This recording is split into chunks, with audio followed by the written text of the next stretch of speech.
चल बता वो कैसे मरा, किस चीज से मरा वो? मेरा मैडम कुछ पूछ रही है ना?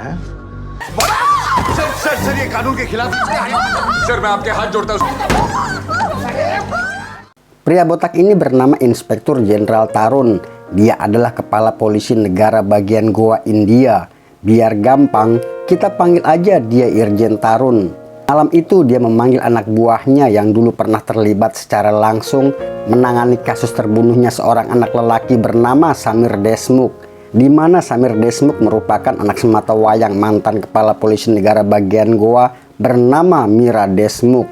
Kasus ini terjadi 7 tahun lalu dan sempat mencuri perhatian masyarakat sekaligus mencoret nama baik kepolisian India. Saat itu Mira menggunakan jabatannya sebagai kepala polisi untuk menangkap dan menyiksa seorang pria bernama Vijay Salgaonkar dan keluarganya agar mau mengaku sebagai pelaku pembunuh anak lelakinya.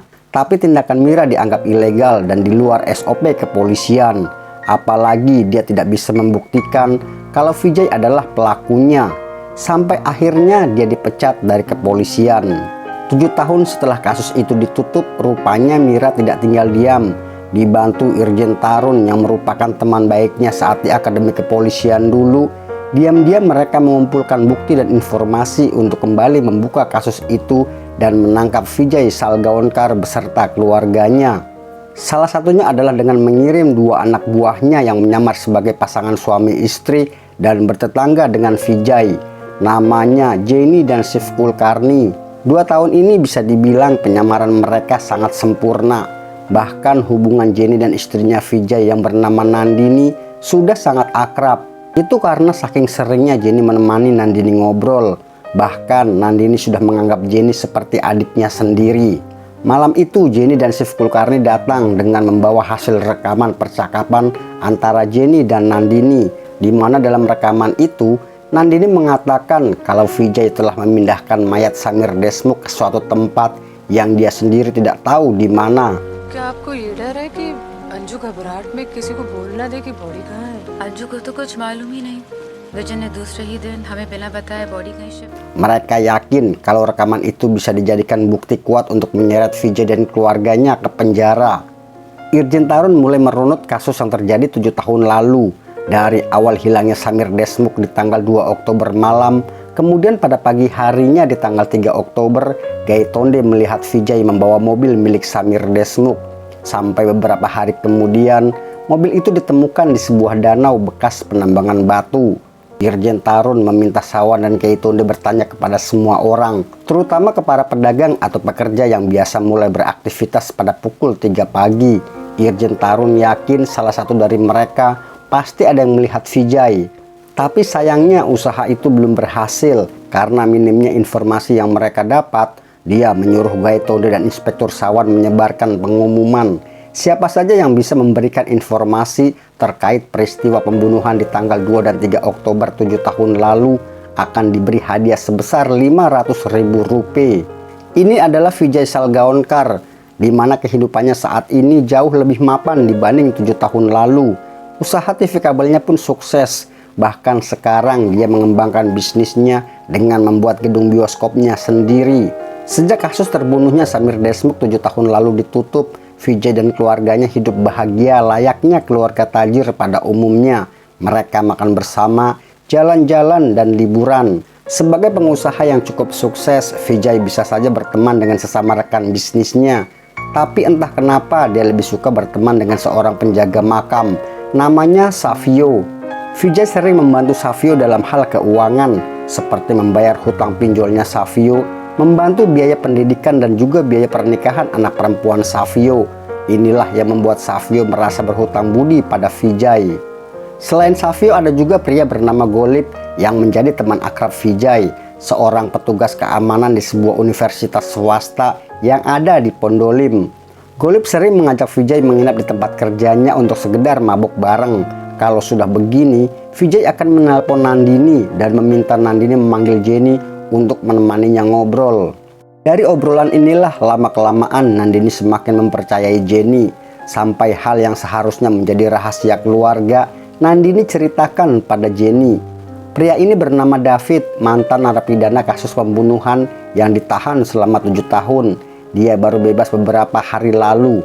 Kedatangannya di kedai Martin selain pengen ngopi, dia juga sedang cari pekerjaan. Martin menyarankan David untuk menemui Vijay. Apalagi Vijay baru saja membuka sebuah bioskop. Sayangnya saat itu Vijay sedang tidak membutuhkan karyawan dan dia meminta David menemuinya lagi minggu depan. Pada akhirnya informasi kalau polisi akan membuka kembali kasus terbunuhnya Samir Desmukh menjadi pembicaraan hangat di warung kopi. Bahkan polisi sudah menyiapkan hadiah bagi siapa saja yang punya informasi terkait kejadian di tanggal 2 sampai 4 Oktober 7 tahun lalu. ये विजय सालगांवकर ने बड़ी चालाकी से सबको उल्लू बनाया। उसने पक्का बॉडी कहीं शिफ्ट कर दी थी। David yang kebetulan lagi ngopi mendengar pembicaraan mereka. Dia teringat kalau tanggal 4 Oktober 7 tahun lalu itu adalah hari di mana dia membunuh kawannya.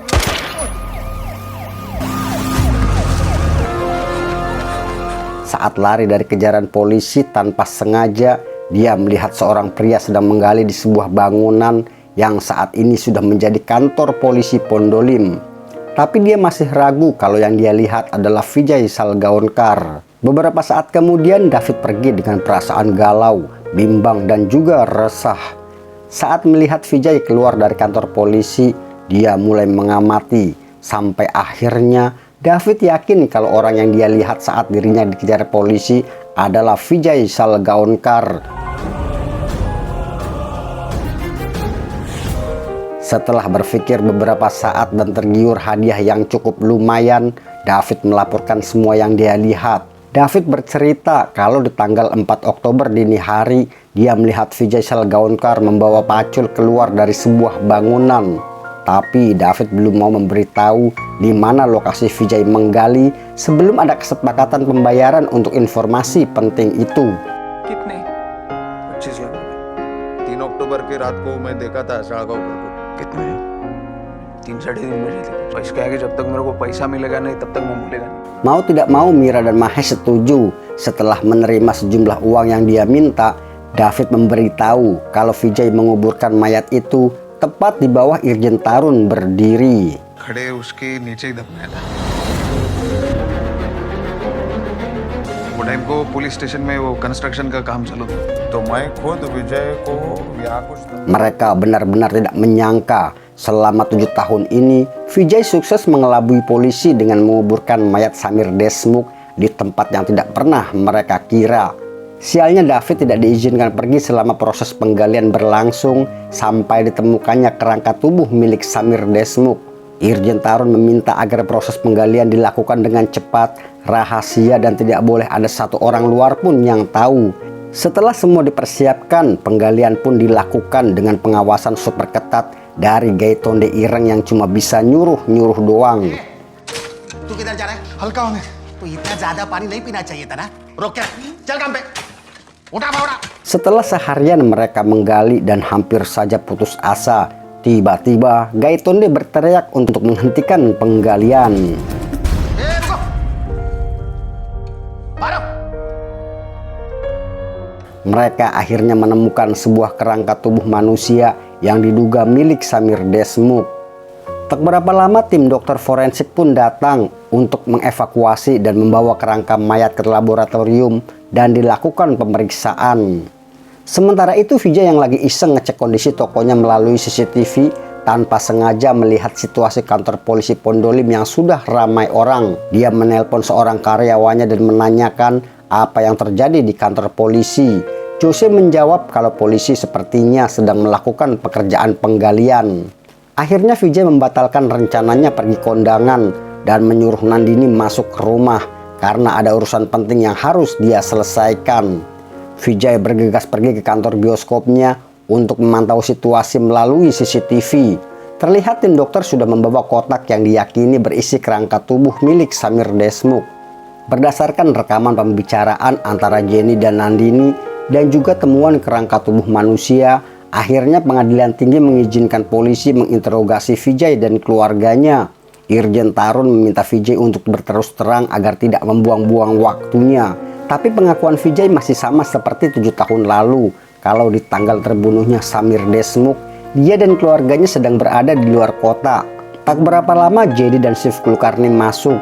kemudian menyetel rekaman pembicaraan Nandini dengan Jenny, di mana dalam rekaman tersebut Nandini mengatakan kalau Vijay telah memindahkan mayatnya di malam hari saat mereka semua tidur. दीदी क्या आपको ये डर है कि अंजू घबराहट में किसी को बोलना दे कि अंजू को तो कुछ मालूम ही नहीं, दूसरे ही दिन हमें बिना बताए बॉडी गई। Tapi Vijay tetap kekeh dengan pernyataannya kalau dia tidak tahu apa-apa. Tak berapa lama Mira membawa Nandini, Anju dan juga Anu ke ruang sebelah. Terlihat si Ireng Gaitonde juga ada di sana. Vijay tahu kalau mereka pasti akan menggunakan cara yang sama seperti 7 tahun lalu, memaksa anak dan istrinya mengaku dengan cara kekerasan. Mira yang tidak puas dengan jawaban anak perempuan Vijay meminta Gaitonde memaksanya dengan cara apapun sampai mereka mau mengaku. Vijay mengingatkan Irjen Tarun kalau yang mereka lakukan sudah melanggar hukum. Tapi si kepala botak pelontos ini tidak peduli, hingga pada akhirnya penyakit epilepsi Anju kumat, dan itu membuat Vijay goyah. Akhirnya dia mau mengaku. Khawatir kalau Vijay akan menyangkal lagi, Irjen Tarun merekam pengakuannya. Vijay menjelaskan bahwa pada tanggal 2 Oktober dia pulang dalam kondisi mabuk. Dia tidak menemukan anak dan istrinya. Vijay melihat seorang anak lelaki masuk kemudian memukulnya dengan tongkat yang mengakibatkan si anak lelaki itu terjatuh hingga kepalanya terbentur dan tewas. Tidak mau keluarganya tahu, Vijay kemudian menguburkannya di belakang rumah. Sampai akhirnya di tanggal 4 Oktober dini hari dia memindahkannya ke kantor polisi Pondolim yang saat itu masih dalam tahap pembangunan. Beberapa hari setelah pengakuannya, Vijay menjalani sidang pertamanya. Persidangan dimulai dengan menyetel rekaman video pengakuan Vijay yang dibuat oleh Irjen Tarun. Film pun beralih pada Irjen Tarun, Mira dan juga Mahes yang baru aja bersiap menghadiri persidangan. Tiba-tiba seorang pria Tambun bernama Murad Ali datang. Dia mengaku punya informasi penting yang mungkin berkaitan dengan kasus yang sedang mereka tangani. Murad Ali adalah seorang penulis film. Dulu Vijay pernah mendatanginya. Dia ingin membuat film berdasarkan cerita yang dia punya. Karena itulah Vijay meminta Murad Ali membuatkan naskah filmnya. Setelah mengikuti kasus Vijay melalui televisi, dia baru sadar kalau kasusnya sangat mirip dengan naskah film yang dia buat. Menceritakan seorang pria bernama Ram. Dia memiliki anak bernama Yatin. Suatu hari Yatin terlibat berkelahian dengan anak seorang pejabat yang berakhir dengan tewasnya si anak pejabat. Tidak mau anaknya masuk penjara, Ram sengaja menguburkan si korban di sebuah gedung yang sedang dibangun oleh ayahnya si korban. Untuk mengarang cerita, keesokan harinya Ram dan keluarganya pergi keluar kota dan mengumpulkan bukti-bukti pengeluaran selama mereka pergi. Akhir ceritanya adalah polisi berhasil menemukan mayat itu.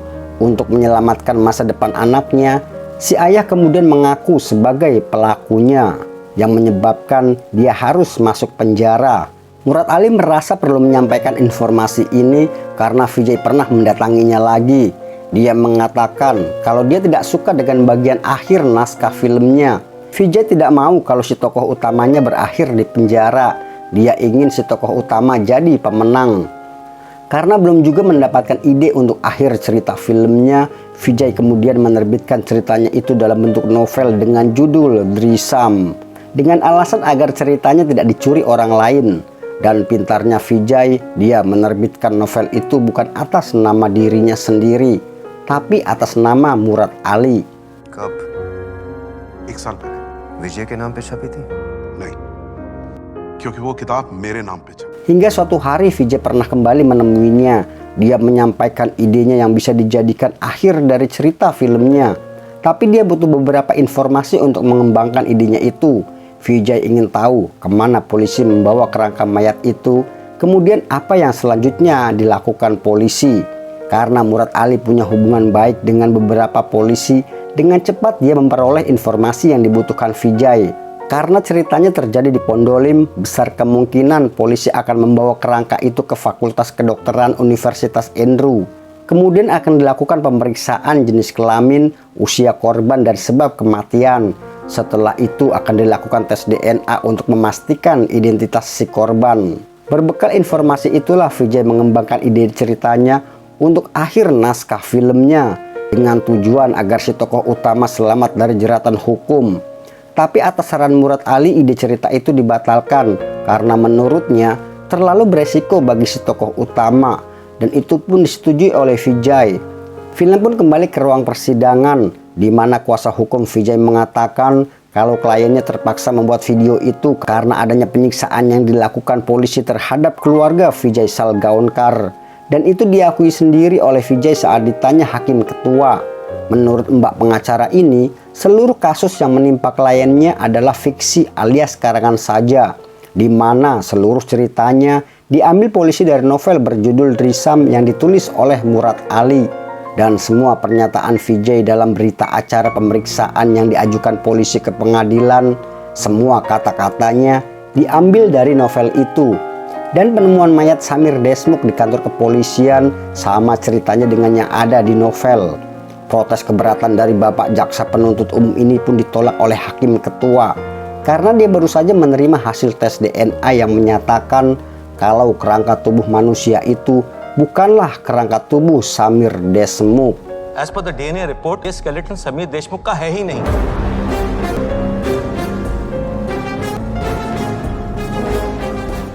Terkejutlah mereka semua mas bro, termasuk mbak pengacara ini.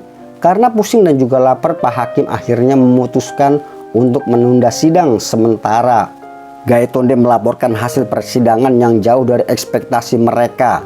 Lagi dan lagi Vijay Salgaonkar berhasil mempermainkan kepolisian, sampai bukti terkuat pun tidak bisa menyeret dia ke penjara. Apa sebenarnya yang telah dilakukan Vijay sampai hasil pemeriksaan DNA menyatakan kalau kerangka mayat itu bukanlah kerangka milik Samir Desmukh. Murad Ali merasa kalau Vijay telah menggunakan akhir cerita filmnya yang sempat mereka batalkan. Karena penasaran, Irjen Tarun meminta Murad Ali menceritakan akhir cerita film itu. Jadi ketika polisi berhasil menemukan kerangka tubuh si korban, tokoh utama mulai mencari mayat yang umur, tinggi, dan beratnya sama dengan si korban. Hingga suatu hari pencariannya membuahkan hasil. Untuk mendapatkan kerangka mayat itu, tokoh utama menjalin pertemanan dengan seorang penjaga makam. Pada akhirnya mereka pun berteman. Si tokoh utama sering menemuinya dan memberinya uang sampai akhirnya si penjaga makam merasa berhutang budi dengan kebaikan si tokoh utama. Hingga suatu hari dia mendatangi si penjaga makam dan mengatakan kalau dia membutuhkan kerangka mayat dari salah satu makam yang ada di situ. Karena merasa sudah berhutang budi, akhirnya si penjaga makam bersedia membantunya mencuri kerangka yang diinginkan si tokoh utama. Kemudian dia menyimpannya sampai saatnya nanti dibutuhkan. Untuk memperlancar aksinya, tokoh utama juga berkenalan dengan petugas keamanan di Universitas Andrew. Dia sering mentraktir si petugas minum. Sejak saat itu mereka berteman baik dan sering menghabiskan waktu bersama di tempat kerja si petugas keamanan. Hal itu sengaja dilakukan oleh tokoh utama untuk mengamati dan mempelajari situasi. Setelah mendapat kepercayaan dan berteman akrab, tokoh utama tinggal menunggu sampai waktunya tiba. Hingga akhirnya polisi berhasil menemukan kerangka mayat itu. Tokoh utama segera mengambil kerangka mayat yang selama ini sudah dia siapkan, kemudian pergi ke Fakultas Kedokteran Universitas Andrew dengan mengikuti mobil tim dokter forensik. Dalam perjalanannya dia menghubungi kawannya dan memberitahu kalau dia akan datang. Tim dokter forensik tiba lebih dulu dan menyimpan kerangka itu untuk keesokan harinya akan dilakukan tes DNA. Setelah tim dokter pergi, tokoh utama segera masuk dengan membawa kerangka mayat yang sudah dia siapkan. Singkat cerita, tokoh utama berhasil membuat si petugas keamanan mabuk berat sampai tidak sadarkan diri. Kesempatan itu dimanfaatkan oleh si tokoh utama untuk mencari kerangka anak yang dia bunuh. Setelah menemukan, dia segera menukarnya dengan kerangka milik orang lain. Kemudian pergi dan menghancurkan sebagian kerangka itu dan menyimpan sisanya. Murad Ali yakin kalau Vijay pasti menggunakan akhir cerita filmnya untuk menyelamatkan dirinya dan juga keluarganya dari jeratan hukum. Murad Ali tidak menyangka kalau naskah yang dia buat adalah kisah nyata Vijay Salgaonkar, dan si tokoh utama dalam film itu adalah Vijay sendiri. Jadi secara tidak langsung Murad Ali telah memberitahu bagaimana cara kerja polisi. Kemudian Vijay mencari tahu untuk mengantisipasinya. Kita kembali ke ruang sidang setelah beberapa saat ditunda. Karena bukti dianggap tidak kuat, akhirnya pengadilan mengizinkan Vijay pergi tanpa ikatan hukum apapun. Kemudian mbak pengacara ini meminta pengadilan tinggi untuk menghentikan kasus ini selamanya dan pihak kepolisian tidak lagi diperbolehkan mengganggu keluarga Vijay Salgaonkar selama mereka tidak melanggar hukum. Vijay akhirnya bisa pergi meninggalkan pengadilan dengan penuh kemenangan. Di luar pengadilan, Vijay berpapasan dengan Irjen Tarun, tapi mereka nggak saling tegur, Mas Bro. उसके लिए ये धर्म युद्ध है, इसमें या तो वो पूरी तरह से हारेगा या पूरी तरह से जीतेगा, ज्यादा नहीं करेगा। Sementara itu di parkiran terlihat Mira, Mahesh dan juga Murad Ali yang cuma bisa menatap ke arah Vijay yang cuek bebek, tidak memperdulikan mereka. कहानी अभी भी खत्म नहीं हुई है, आखिरी हिस्सा बाकी है। Beberapa hari setelah persidangan, Vijay mengembalikan sebagian kerangka milik Samir Deshmukh. Dia berpesan untuk tidak lagi mengganggu keluarganya. Mahesh kemudian memohon pada Mira agar dia mau melepaskan Vijay dan keluarganya. Karena sekuat apapun dia melawan, toh kenyataannya kalau selama ini sebenarnya Vijay lah yang mengawasi kita. Begitu kata Mahesh. Untuk kedua kalinya Vijay kembali menyelamatkan keluarganya. Bagi Vijay, keluarganya adalah dunianya. Dia bisa melakukan apapun untuk membela mereka. Dan film pun selesai. Dari film ini kita bisa ambil pembelajaran. Seorang kepala keluarga akan berbuat apa saja demi kebahagiaan anak dan istrinya. Tidak peduli orang berkata apa, baginya keluarga adalah yang utama. Terima kasih sudah menonton. Jangan lupa diklik tombol subrek dan loncengnya, karena akan ada film India yang lebih seru lagi. Sekian dari Mimin Sukimin, tetap semangat dan tetap menjadi manusia luar biasa. Wassalam. Ahi.